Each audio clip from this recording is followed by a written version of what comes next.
जैसे कि आप लोग जो है वीडियो में देख रहे हैं, फोटो में देख रहे हैं कि मनीष कश्यप जो है वो थाने में जाकर आत्मसमर्पण कर चुके हैं, क्योंकि इनके घर पे जो है विभिन्न प्रकार से छापेमारी हो रही थी और घर की कुर्की जब्ती की भी बात जो है वो सामने आ रही थी। तो मैं सीधा दिल्ली से फ्लाइट लेके आ गया, सुबह में यहाँ पटना आ चुका हूँ और अभी हमारे साथ शिवनंदन भारती जी हैं। हम इनसे इस मुद्दे पे बात करेंगे कि जिस प्रकार से मनीष कश्यप जी के ऊपर विभिन्न प्रकार के एफआईआर दर्ज हुए थे, विभिन्न प्रकार की बातें कही जा रही थी और अब ये बात सामने आ रहा है कि मनीष कश्यप जो है वो थाने में जाकर जो है आत्मसमर्पण कर चुके हैं। जैसे कि आप वीडियो में देख रहे हैं, जगदीशपुर ओपी जो थाना है वहां पे जाकर उन्होंने आत्मसमर्पण किया है और उसके बाद की आगे की कार्रवाई क्या होगी, क्या मनीष कश्यप के ऊपर जो एफआईआर किए गए हैं उसमें क्या सत्याता है और मनीष कश्यप क्या रिहा हो पाएंगे, वो इसके बारे में हम आप लोगों से बात करेंगे। और जो ये मुद्दा छिड़ा हुआ है पूरे बिहार में, इस पे क्या कार्रवाई होगी क्या नहीं होगी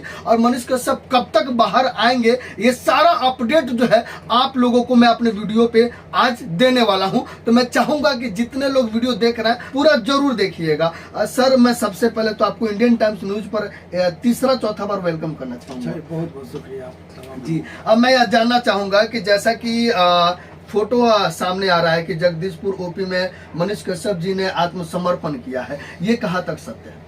देखिए, कानून के दृष्टिकोण से जो कोर्ट में जब वो जाते हैं जी, तो मजिस्ट्रेट के सामने समर्पण, थोड़ा सा टेक्निकल एरर है इसमें जी जी, कि उनको समर्पण ही करते तो उनके दृष्टिकोण से यदि कोर्ट में करते तो ज्यादा अच्छा था, ज्यादा। लेकिन वो थाना पर गए चूंकि वहाँ पर 83 के तहत जो है सो कार्रवाई हो रही थी, कुर्की जब्ती इत्यादि। जी जी, तो उन्होंने उस चीज को देखते हुए वहाँ पर समर्पण किया है।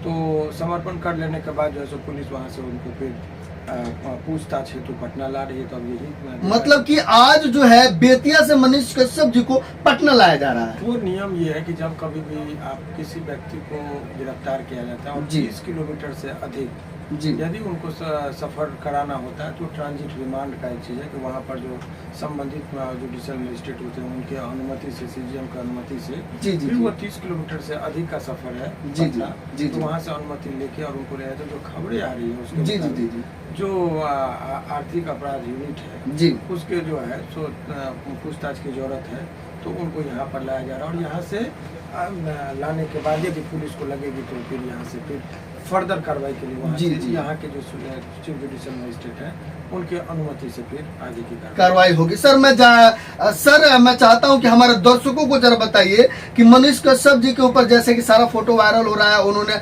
आत्मसमर्पण कर दिया है, कौन कौन से केस उनके ऊपर लगे हुए थे? देखिए, अभी जो पुलिस मुख्यालय के द्वारा जो प्रेस विज्ञप्ति जारी की जी, तो इनके ऊपर और भी पूर्व के केसेस हैं जी। तो इस केस के रिगार्डिंग, चूंकि इस केस में मैं अन्य लोग जो अभियुक्त बनाए गए हैं पत्रकारों के समूह को, जी जी जी, उनके तरफ से मैं केस को देख रहा हूँ। जी सर। तो सारे चीजों को मैंने बहुत बारीकी से अवलोकन किया है।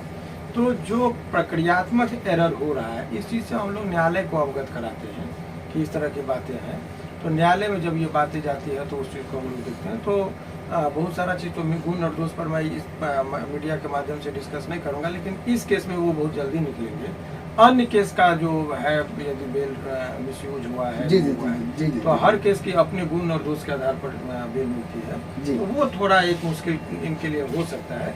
लेकिन जो वर्तमान केस में जिसमें ये जेल जा रहे हैं उस केस में इनको बेल जल्दी मिलने की संभावना है, जिस प्रकार एलिगेशन। सर, मैं जानना चाहूंगा और दर्शकों को जरा बताइए कि जिस प्रकार से मनीष कश्यप के घर की कुर्की जब्ती की जा रही है वो किस मामले में की जा रही है और आखिर में वो कहाँ तक सही है? देखिए, इसका एप्रोप्रिएट आंसर तो बिहार पुलिस देगी कि उन्होंने क्या कहा, लेकिन जो अभी एसपी साहब का बयान में मीडिया के माध्यम से सुन रहा था जी, तो जनरली सामान्यतः कुर्की जब्ती किसी भी मामले में इतनी जल्दी नहीं होती है। जी जी जी, तो मुझे भी हैरत हो रही थी कि क्या ये प्रक्रियात्मक एरर तो नहीं है, लेकिन जो उसका जस्टिफिकेशन जो वहाँ के जो एसपी साहब का बयान में देखा, उन्होंने कहा कि एक पुराने मामले में जो है सो ये कार्रवाई की जा रही थी। जी जी जी, तो उनके मुताबिक यही है। लेकिन चूंकि जब गिरफ्तार किसी भी मामले में हो, लेकिन अब बेल उनको जितने भी मामले लंबित होते सभी में लेना होता है, तभी वो रिलीज होते हैं जी। तो इसका वो एक बेनिफिट उठाना चाह रहे हैं बिहार पुलिस की तरफ से कि भाई आप एक मामले में सरेंडर कर गए तो अब उनको हर मामले में बेल लेंगे जब पूरी तरीके से, तभी वो रिलीज होंगे जब जी। तो इस मामले में बहुत ज्यादा इनको फंसाने का बहुत मटेरियल नहीं, वो बहुत जल्दी बेल मिलने की संभावना है। लेकिन अन्य मामलों का क्या है वो एक बहुत बड़ा प्रश्न इनके लिए है। जी जी सर, कुर्की जब्ती क्यों हुआ था? कहीं ऐसा तो नहीं है कि वो भाग रहे थे या लापता थे, किस कारण से? देखिए, कुर्की जब्ती का कानूनी पक्ष है हाँ। कोई भी व्यक्ति जी कि जब कभी कोई व्यक्ति, पहले क्या होता है कि FIR होता है, FIR के बाद अनुच्छेद 7 धारा 154 CRPC जिसके तहत जी FIR दर्ज जी की जी जाती है। जी उसके बाद वहाँ से अनुसंधान स्टार्ट होता है और अनुसंधान के दौरान पुलिस जो है सो व्यक्ति को पूछताछ के लिए जरूरी होता है कि पूछताछ के लिए उनको व्यक्तिगत तौर पर उपस्थित होना, तो गिरफ्तार की जाती है। जी और सर। गिरफ्तार यदि वैसे नहीं हो रहा है तो व्यक्ति को जो है सो वारंट निकालते हैं। वारंट के बाद जो है सो यदि फिर भी वारंट को उपस्थित नहीं हुआ, छुपा लिया अपने आप को, तो ऐसे परिस्थिति में फिर जो है सो 82 का निवेदन करते हैं। 82 क्या होता है कि किसी व्यक्ति को फरार घोषित कर दिया जाए। जी सर। फरार यदि हम कह देंगे, विधिवत फरार, वैसे जी। मौखिक रूप से ऐसे बोलचाल में बोलेंगे तो अलग मामला है। जी जी जी लेकिन विधिवत फरार करने के लिए नियम यह है कि उनके घर पर नोटिस चिपकेगी, 30 दिन का वक्त दिया जाएगा और तब उनको यदि वो उपस्थित नहीं होंगे तब कोर्ट में डिक्लेयर हो जाएगा कि वो एब्सकॉन्डर है। जी तो एब्सकॉन्डर डिक्लेयर कर दिया जी जाएगा। जी अब यदि किसी व्यक्ति को, अभियुक्त को यदि आप फरार कर देंगे तो उसका इम्पैक्ट ये होता है कि कोई भी व्यक्ति उसको गिरफ्तार कर सकता है। जैसे अभी सपोज की आप कल्पना कीजिए कि अभी उनको इकोनॉमिकल ऑफेंस का अपराधी थे। हाँ, हाँ, तो इस अपराध में केवल उनको इकोनॉमिकल थाना ही गिरफ्तार कर सकती थी, जो एक टीम लगी हुई थी। जी, जी। किसी ट्रैफिक पुलिस को, एक पुलिस ही है, यूनिट ही है, या कोई अन्य थाना को पावर नहीं था गिरफ्तार करने का। परंतु यदि कोई एब्सकॉन्डर है, यदि डिक्लेयर्ड एब्सकॉन्डर है, जी जी in such a situation every police officer has power to arrest. कोई भी एनीबॉडी कैन अरेस्ट। तो वो एक बहुत बड़ा इम्पैक्ट हो सकता था कि कहीं भी दिखते तो आज कोई आम आदमी को पकड़ के सूचना करता है कि ये फरार व्यक्ति, इनको पकड़ के और संबंधित थाने को खबर की जाती ले जाता। तो वो एक कारण हो सकता था। तो ये फरार का जो है सो 82 का नोटिस जारी किया गया और 82 के बाद भी यदि नहीं होता है तो लोग सामान्य, उसके बाद एक स्टेज होता है जो 83 का निर्गत होता है, जिसमें कुर्की जब्ती, घर को तोड़ना इत्यादि, बुलडोजर का जो कंसेप्ट बोलचाल में आप लोग समझ रहे हैं।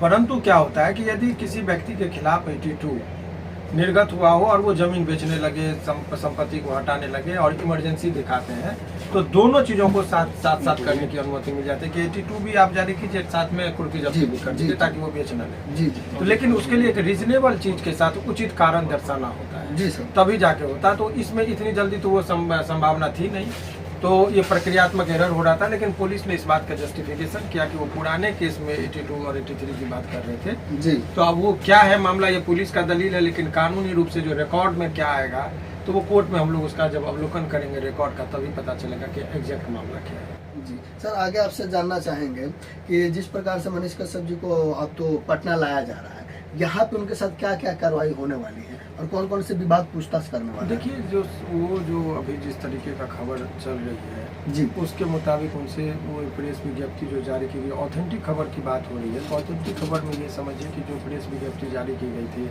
बिहार पुलिस मुख्यालय के द्वारा, जी तो उसमें ये बात का संकेत मिला था कि इन्होंने आर्थिक अनियमितता भी बरती है, तो उस पर गहन छानबीन जांच जारी है। तो अब ये जब अरेस्ट हुए हैं तो उनसे उस बिंदु पर भी होगा कि आपके अकाउंट में कितने ट्रांजैक्शन जी, हुए, जी, जी। आपने कितना टैक्स पे किया।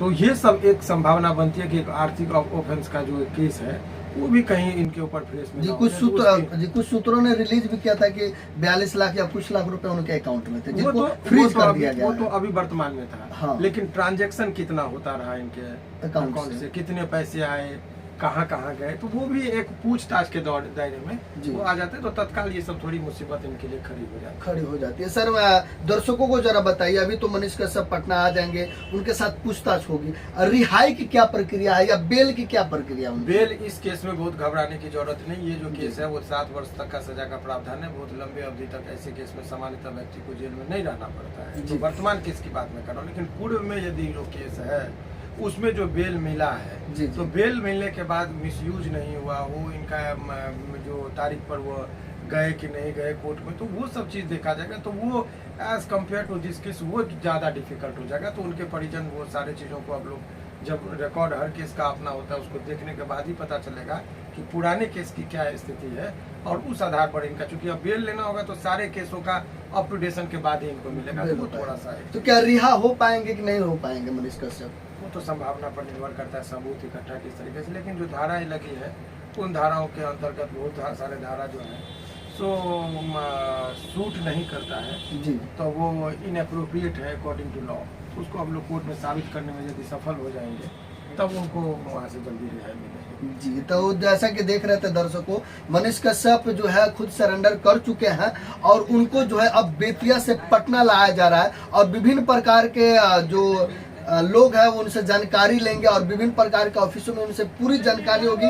उनके वीडियो पे भी बात होगा, उनके जो पैसे थे उन पे भी बात होगा और उनके ऊपर पुराने जो मुकदमे थे उन पे भी बात होगा, नए मुकदमे उन पे भी बात होगा। तो सारी प्रक्रिया को देखने के बाद क्या कार्रवाई होती है और क्या वो जेल जा पाएंगे या जेल भेजा जाएगा, इसका सारा अपडेट हम देते रहेंगे। अगर वो रिहा हो पाते हैं तो कैसे रिहा होंगे ये भी हम आपको जानकारी देंगे। अभी तो आप देख रहे थे हमारे साथ शिवनंदन भारती जी हैं और इन्होंने सारा जानकारी आपको बता दिया कि मनीष कश्यप कैसे सरेंडर किए हैं, कुर्की जब्ती की क्या प्रक्रिया हुई थी और किस माध्यम से उनको गिरफ्तार की गई और किस माध्यम से पूछताछ होगा। और भी बाकी हम अपडेट आपको देते रहेंगे। तब तक आप हमारे चैनल पे बने रहिए। और आपने हमें इतना जानकारी दिया, दर्शकों को जानकारी दिया, ताकि ये एक नॉलेज है खास करके सबके लिए जो आपने दिया, इसके लिए बहुत बहुत धन्यवाद। बहुत बहुत शुक्रिया आपका जी।